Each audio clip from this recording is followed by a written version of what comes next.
నేను అయోధ్యలోని వీర యువరాజు రాముడు మరియు లక్ష్మణుడిని అడ్డుకున్నాను. మీరు మీ తండ్రి ఆజ్ఞను పాటించి నాతో వచ్చారు. అయితే అడవి జీవితం గురించి మీకు తెలుసా? నువ్వే అయోధ్య రాకుమారుడివని మర్చిపోవాలి. మీరు దూదిపై కాకుండా గులకరాళ్లు మరియు ముళ్లతో నిండిన భూమిపై నిద్రించవలసి ఉంటుంది. మీరు ప్రమాదకరమైన దెయ్యాలను ఎదుర్కోవలసి ఉంటుంది. మీ మనసులో ఏదైనా సందేహం లేదా భయం ఉంటే ఇప్పుడు వెనక్కి వెళ్ళండి. నిర్ణయం మీదే. కానీ గుర్తుంచుకోండి, మీరు ఏ నిర్ణయం తీసుకున్నా దాని మంచి మరియు చెడు పరిణామాలను మీరు భరించవలసి ఉంటుంది.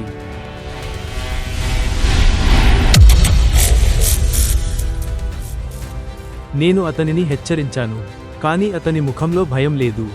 అతను నాతో నిశ్శబ్దంగా నడుస్తూనే ఉన్నాడు. నేను, రిషి విశ్వామిత్ర, వేల సంవత్సరాల కఠిన తపస్సు తర్వాత నేను ఒక రాజు నుండి బ్రహ్మ ఋషిని అయ్యాను. పరమశివుని అనుగ్రహంతో నాకు దివ్య ఆయుధాల జ్ఞానం వచ్చింది. మరియు ఇప్పుడు నేను నా జీవితంలో అత్యంత ముఖ్యమైన పని వైపు కదులుతున్నాను. నేను అయోధ్య యువరాజు రాముని నిజమైన శక్తులను పరిచయం చేసి అతని పవిత్ర యాత్రను ప్రారంభించవలసి వచ్చింది. రామాయణం శ్రీరాముడి జీవిత ప్రయాణం. ఇందులో అతను రావణుడు అనే దుష్టరాక్షసుడిని ఎదుర్కొని తన భార్య సీతతో అయోధ్యకు తిరిగి వచ్చాడు. రామాయణం కథ శతాబ్దాలుగా వివిధ రూపాల్లో చెప్పబడింది. రామాయణం యొక్క వివరణ. ఇందులో ఈ కథలోని పాత్రలు మీతో మాట్లాడతాయి. నేను రాముడిని, నేను రావణుడు, లంకరాజు. నేను దశరథుడిని. నేను రాముడి భక్తుడిని. హనుమంతుడు రాముడు మరియు లక్ష్మణుడితో చాలాసేపు నడిచిన తర్వాత నేను నది ఒడ్డుకు చేరుకున్నాను. మరియు ఈ నది యొక్క గౌరవం మీద నేను బ్రహ్మదేవుని నుండి ఈ గొప్ప జ్ఞానాన్ని పొందానని నేను ఇద్దరు యువరాజులకు బోధించాను. ఇది మీకు ఎలుగుబంటి నొప్పి, ఆకలి, దాహం మరియు మీ ఇంద్రియాలపై పూర్తి నియంత్రణ కలిగి ఉంటుందని నా మాటలు వినగానే వారి కళ్లలో మెరుపు చూశాను. వారి ఉత్సాహం చూసి సంతోషించాను. ఎందుకంటే మాంత్రిక రాక్షసులతో పోరాడటానికి ఉత్సాహం మరియు ధైర్యం రెండూ అవసరం. ప్రయాణంలో రెండవ రోజు మేము ప్రమాదకరమైన మరియు దట్టమైన అడవిలోకి ప్రవేశించాము. తట్కా అడవి. చుట్టూ దట్టమైన చీకటి. అడవిలోని ప్రతి మూల నుండి భయానక శబ్దాలు వస్తున్నాయి. ఈ అడవి పరిస్థితి చూసి రాకుమారులిద్దరూ నన్ను దీనికి కారణం అడిగారు. నేను ఇక్కడ భయంకరమైన భూతం గురించి చెప్పాను. తట్కా బ్రహ్మ అనుగ్రహం నుండి పుట్టింది. దానికి 1000 ఏనుగుల శక్తి ఉంది. ఇది ఒకప్పుడు అందమైన యక్షిని. కానీ వివాహం తర్వాత ఆమె తన భర్త మరియు కొడుకుతో కలిసి ఋషులను దొంగిలించడం మరియు వేధించడం ప్రారంభించింది. వారి అకృత్యాలకు కోపోద్రిక్తుడైన అగస్త్యుడు తన భర్తను చంపేశాడు. మరియు ఆమె కుమారుడు మారిజ్ రాక్షసులుగా మారమని శపించాడు. అప్పటినుంచి అడవిలో బీభత్సం సృష్టిస్తున్నారు. వారు ఋషులను చంపి వారి మాంసాన్ని తినేస్తారు, యాగకులను అడ్డుకుంటారు. ఈ అకృత్యాలు ఈ మొత్తం అడవిని శాపంగా మార్చాయి. మరియు ఈ శాపాన్ని అంతం చేయడానికి ఒకే ఒక మార్గం ఉంది. రామ, నువ్వు ఇప్పుడే ఈ రాక్షసుడిని చంపాలి. నేను ఈ మాట చెప్పగానే భయంకరమైన అరుపు అడవి అంతా వ్యాపించింది. మరియు అకస్మాత్తుగా ఆ దట్టమైన పొగమంచు మధ్య నుండి ఆ భయంకరమైన భూతం మా ముందు కనిపించింది. పొడుగ్గా, పొడవాటి జుట్టుతో, కళ్ళు రక్తంతో నిండిపోయి, చెడ్డ చిరునవ్వుతో ఆమె రాముడుపై దాడి చేసింది. ఆమె అన్ని వైపుల నుండి మాపై రాళ్ల వర్షం కురిపించింది. రాముడు మరియు లక్ష్మణుడు వెంటనే ఆమెపై అనేక శక్తివంతమైన బాణాలను ప్రయోగించారు. కానీ ఆ మాయాభూతం కొన్నిసార్లు తన రూపాన్ని మార్చుకుంది, కొన్నిసార్లు అదృశ్యమవుతుంది మరియు తప్పించుకుంది. ఈ భీకర యుద్ధం తారాస్థాయికి చేరుకుంది. ఆపై నేను ఆకాశం వైపు చూశాను. దట్టమైన మేఘాల మధ్య దాగి ఉన్న సూర్యుని పరిస్థితిని గ్రహించి నేను రాముడితో, సూర్యుడు అస్తమించబోతున్నాడు రామా. సాయంత్రానికి రాక్షసుల బలం పెరుగుతుంది. మీరు వీలైనంత త్వరగా దానిని చంపవలసి ఉంటుంది. లేకపోతే దాన్ని ముగించడం అసాధ్యం. రాముడు వెంటనే తన బాణాల వేగాన్ని పెంచాడు. మరియు అదే సమయంలో అనేక బాణాల దాడితో అతను రాక్షసుడి 2 చేతులను కత్తిరించాడు. తట్కా, రక్తం మరియు నొప్పితో రాముడుపై దాడి చేయడానికి ప్రయత్నించింది. అయితే రాముడు శక్తివంతమైన బాణంతో ఆమె ఛాతీని చీల్చాడు. మరియు రాక్షసుడు నొప్పితో ఆమె చివరి శ్వాస తీసుకున్నాడు. రాముని ఈ శక్తిని చూసి నా నమ్మకం మరింత బలపడింది. నేను అతనిని నాతో తీసుకువచ్చిన పని ఖచ్చితంగా నెరవేరుతుంది. నా మహాయజ్ఞానికి అడ్డుగా ఉన్న రాక్షసులను సంహరించేవాడు రాముడు. అయితే అంతకు ముందు దివ్య ఆయుధాల జ్ఞానాన్ని ఇవ్వాల్సి ఉంటుంది. రాముడికి అత్యంత శక్తివంతమైన బ్రహ్మాయుధంతో పాటు అన్ని దివ్య ఆయుధాల జ్ఞానాన్ని ఇవ్వాలని నిర్ణయించుకున్నాను. మరియు అతను కూడా ఈ జ్ఞానాన్ని చాలా నైపుణ్యంగా అంగీకరించాడు. దివ్య ఆయుధాల శిక్షణ పూర్తి చేసుకుని మేము ముగ్గురం త్వరలో నా ఆశ్రమానికి బయలుదేరాము. నేను ఆశ్రమానికి చేరుకున్న వెంటనే నా మహాయజ్ఞం గురించి ఇద్దరు యువరాజులకు చెప్పాను. 6 పగళ్ళు 6 రాత్రులు జరిగే ఈ యాగం నా తపస్సుకు చాలా ముఖ్యమైనది. అయితే గత కొంతకాలంగా దెయ్యాలు మళ్లీ అడ్డుకుంటున్నాయి. ఈ యాగం పూర్తయ్యే వరకు రాత్రింబగళ్ళు కాపాడాలని కోరుకుంటున్నాను. నేను వాటిని ఆదేశించాను. మొదటి 5 రోజులు అంతా బాగానే ఉంది. అయితే 6వ రోజు అకస్మాత్తుగా అగ్నికుండలో మంటలు చెలరేగాయి. నల్లటి మేఘాలు ఆకాశాన్ని కప్పేశాయి. మెరుపు వేగంతో సుబాహు అనే రాక్షసుడు యాగం వైపు వెళ్లడం ప్రారంభించాడు. కాని అతను దాడి చేయకముందే రాముడు మరియు లక్ష్మణ అతని ముందు ఒక రాయిలా నిలబడి ఉన్నారు. మరియు వారు తమ శక్తితో అతనిని ఎదుర్కోవడం ప్రారంభించారు. ఆ మాయా రాక్షసుడు తన రూపం మార్చుకుని మోసంతో అతన్ని ఓడించాలని ప్రయత్నించాడు. కానీ ప్రతిసారి ఈ ధైర్యవంతుడు అతని ఉపాయం కింద అతనిపై పట్టికలను తిప్పాడు. పోరాటం కొనసాగుతుండగా సుబాహు అతని దెబ్బలకు గాయపడ్డాడు. అకస్మాత్తుగా అవతలి వైపు నుండి తార్కా కొడుకు మారీచి అరుస్తూ రాముడుపై దాడి చేయబోయాడు. అతని ఎర్రటి కళ్ళు మరియు పెద్ద దంతాలు అతని ప్రమాదకరమైన రూపాన్ని మరింత ప్రమాదకరంగా మారుస్తున్నాయి. తన శక్తితో రాముడిపై దాడి చేశాడు. కానీ వెంటనే రామ్ అతన్ని ఎత్తుకుని నేలపై పడేశాడు. ఈ రాక్షసుల పట్ల దయ చూపడం వల్ల ప్రయోజనం లేదు సోదరా. మనం వాటిని పూర్తి చేయాలి. లక్ష్మణ్ కోపంతో అరిచాడు. మరియు రామ్ వెంటనే మారీచ్పై దాడి చేశాడు. అతను అగ్ని ఆయుధాన్ని ఉపయోగించాడు. దీని కారణంగా రాక్షసుడు చాలా మైళ్ల దూరంలో ఉన్న సముద్రంలో పడిపోయాడు. అప్పుడు రాముడు అగ్ని ఆయుధంతో సుబాహుని వక్షస్థలాన్ని చీల్చాడు. బాధతో అరుస్తున్న రాక్షసుడు నేలమీద పడ్డాడు. రాక్షసులిద్దరినీ చంపిన తరువాత రాముడు నా దగ్గరకు వచ్చి, మునీవర్, మేము మా వాగ్దానాన్ని నెరవేర్చాము. నీ యజ్ఞము పూర్తి అయింది. నేను చిరునవ్వుతో అతనితో చెప్పాను, నేను నిన్ను ఇక్కడికి తీసుకువచ్చిన పని మీరు చాలా బాగా చేశారు రాముడు. కానీ మా ప్రయాణం ఇంకా పూర్తి కాలేదు. ఇప్పుడు మనం మిథిలాకు వెళ్లి జనకరాజును కలవాలి. అతను భారీ మరియు దైవిక నిధిని కలిగి ఉన్నాడు. శివుడు స్వయంగా ఆ విల్లు పట్టుకుని ఉండేవాడు. ఈ విల్లుతో త్రిపురాసురుడు అనే దుష్ట రాక్షసుడిని సంహరించాడు. ఆయన ఆశీర్వాదంతో మీరిద్దరూ మీ రాజ్యానికి తిరిగి రావాలని నేను కోరుకుంటున్నాను. నా మాటలు విని రాకుమారులిద్దరూ ఆత్రంగా మిథిలాకి వెళ్లడానికి సిద్ధమయ్యారు. కానీ జనకరాజు కంటే ముందు నేను మరొకరితో రాముడిని కలవాలనుకున్నాను. శతాబ్దాలుగా అతని కోసం ఎదురు చూస్తున్న వ్యక్తి. మేము మిథిలాలో ప్రవేశించిన వెంటనే నాతో వచ్చిన అయోధ్య యువకులిద్దరినీ ఆశ్చర్యపరిచే ప్రదేశానికి చేరుకున్నాము.